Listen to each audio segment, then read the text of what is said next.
Actually sound সিস্টেমের জন্য যে প্রবলেম, তার জন্য এক্সপার্ট লোককে আমরা ইনভাইট করেছি, সেটা হলো বুয়েট থেকে, যারা সাউন্ড বিশেষজ্ঞ এরকম লোকজন হাল করেছি, যাতে আমাদের সাউন্ড সিস্টেমটা রিয়েলি প্রপারলি কাজ করে, তার ব্যবস্থার জন্য আমরা অন্যদের নেতৃত্ব করেছি।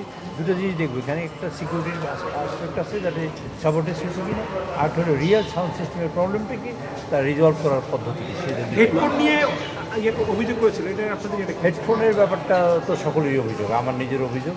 এত বড় একটা ঢাউস হেডফোন মাথায় দিয়ে পার্লামেন্ট শোনা যায় না, মাথা গরম হয়ে যায়, কাজ অসুবিধা। এটা চেঞ্জ হবে ইনশাআল্লাহ। এটাই যে মানে একটা অনেক সময় পাওয়া গেছে এই 5 আগস্টের পরে, আসলে তারপরেও কেন এই ধরনের বিভ্রান্তি হলো, বা এটা কি কোনো পরিকল্পিত? 5 আগস্টের পরে আপনারা জানেন দেশে একটা মানে আবহাওয়া তৈরি করা হয়েছিল, দেশে নির্বাচনই হবে না। তারপর আবহাওয়া তৈরি করেছিল এইরকম হবে সেরকম হবে, যেদিন নির্বাচন হবে সেদিন আমাকে জিজ্ঞেস করে নির্বাচন কি ফাইনাল ঠিক? আমি বললাম যে দেখা যাক, দেখি আল্লাহ রাব্বুল আলামিন জানে এই ব্যাপারে, গায়েবের মালিক তো আল্লাহ রাব্বুল আলামিন, আমরা বলতে পারবো না, তবে চেষ্টা করবো যাতে এটা ঠিক হয়।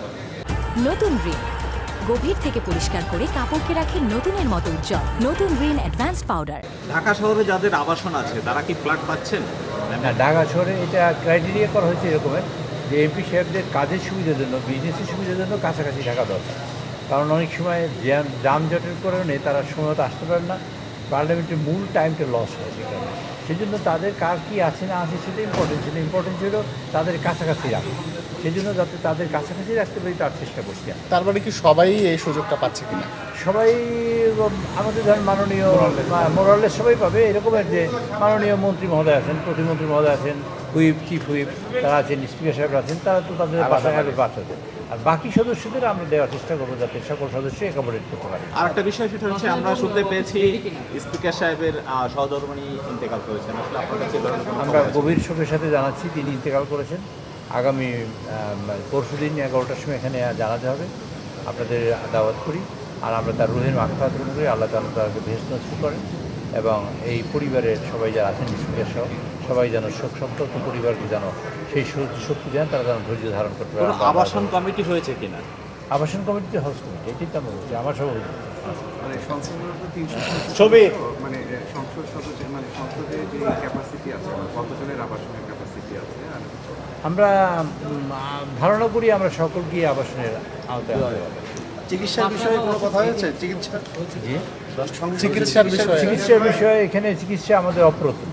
আমরা যা দেখেছি আজকে শুনেছি আমাদের যেন কার্ডিয়াক সিস্টেমটার প্রবলেম আছে, আমাদের অ্যাম্বুলেন্সের সমস্যা আছে, আইসিইউ অ্যাম্বুলেন্সের। আমাদের এখানে মানে ডেড বডি ক্যারি করার মতন রেফ্রিজারেটর ফ্রিজ যেটা সেটা মানে অ্যাম্বুলেন্সের তা নেই। তারপর ওখানে কার্ডিয়াক সিস্টেমের মূলত অনেক কিছুই নাই। তারপর আমাদের কিছু রেডিওলজিস্ট, তারপর এবং একটা প্যাথোলজিস্ট, এরকম কিছু প্রবলেম আছে যেগুলো আগে ছিল। তারপর মধ্যখানে তো কেউ অ্যাটেনশন দেয়নি, সুতরাং অ্যাটেনশন দেওয়া হলে এখন এক্সট্রা ডিগুলো ইমপ্রুভ করবে, এটি আলোচনা হয়েছে। লাইব্রেরি কমিটি ওয়েবসাইটে দেখছি আগে কমিটি বহাল আছে। আগের কমিটি তো বহাল থাকে না, লাইব্রেরি কমিটিটা মানে একটা ফর্মেট আছে, সেই ফর্মেটই লাইব্রেরি কমিটিটা হবে। তো সেটা আমরা এইবারে লাইব্রেরি কমিটি করতে পারিনি। ইনশাল্লাহ এই সেশনের মধ্যে আমরা লাইব্রেরি কমিটি কিছু কিছু কমিটি আমরা করবো, যেগুলো এসেন্সিয়াল আমরা কিছু করবো। আর এই এই এই এই পার্লামেন্টের ধরুন পারফরমেন্স আছে, দলের ডিম্যান্ড আছে, পার্টির অবস্থান আছে, সব মিলিয়ে আমরা মূলত সংসদীয় কমিটিগুলো করবো ইনশাল্লাহ। হয়তো আবাসনগুলো কি প্রস্তুত আছে কিনা? আবাসন অফিস সব প্রস্তুত আছে কিনা? আবাসনের ব্যাপারে আমরা একটা সিদ্ধান্ত নিয়েছি এরকম যে আমরা মাননীয় এমপি সাহেবদের এটা বলছি খুব এক্সপ্লয়েট করার জন্য, যেন প্রয়োজনীয় যেসব জিনিস কিনতে হবে তা যেন কিনে তাড়াতাড়ি, এবং পূর্ত মন্ত্রণালয়ের মানে পূর্ত বিভাগের আন্ডারে যেসব কাজ আছে সেগুলো যেন তাড়াতাড়ি সম্পন্ন হয়। এছাড়া যে আর অন্যান্য যেগুলো ছোটোখাটো জিনিস যা কিনতে হবে তা কিনে আমরা যেন 10 তারিখের মধ্যেই আমরা চেষ্টা করব বরাদ্দ দেওয়ার জন্য।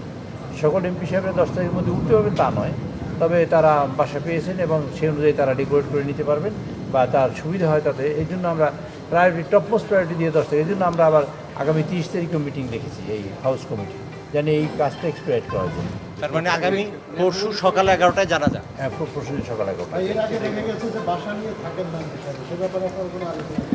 বাসা নিয়ে থাকেন না এই ব্যাপারে কোনো আলোচনা হয়নি।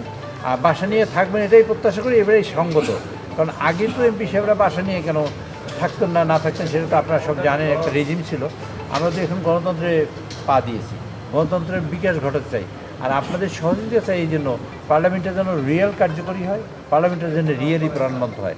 এবং দেশের সকল সমস্যা যেন পার্লামেন্টে আসে এবং সমাধানও যেন এখান থেকে হয়। তার জন্য আমরা এমপি সাহেবদের গুরুত্ব দিই।